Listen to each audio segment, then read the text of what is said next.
Our next question is from Simone, and she asks, is there any evidence of the Alpine Fault triggering other faults to the west of it, like the ones around the Paparoa Ranges and the one that's offshore from Westport? Rob, is there any evidence to suggest the Alpine Fault has triggered other faults to the west of it? Is it likely we could see an aftershock on one of these faults?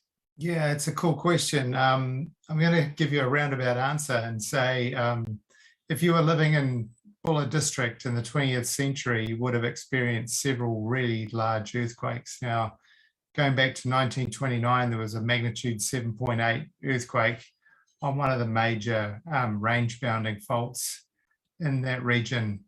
And there were other big earthquakes, I think 1960 near Westport and 1968 in the Ngangahua area as well.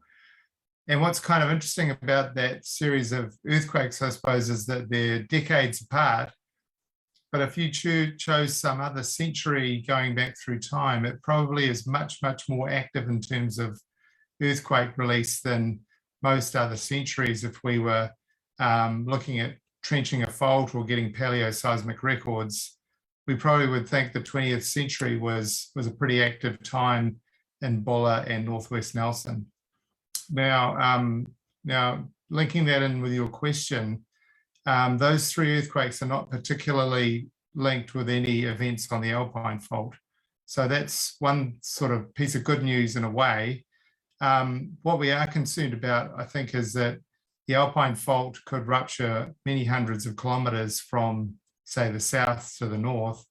And what happens to it when it gets into that northern area? Is it able to propagate other earthquakes into other geological areas? One of those would be the Marlborough Fault System, and there are some pretty active faults in the Marlborough Fault System. We know about the Hope Fault, Clarence, and the Arbitrary Faults. And so some of us are doing models or making models of how the crust works, and we're trying to investigate how likely it is that Alpine Fault earthquakes could propagate into other areas and trigger other faults to rupture. So that is an active area of scientific research, and in a sense, it provides, if these things happen, it sort of provides a cascade of ongoing hazards after one event. Yeah, thanks.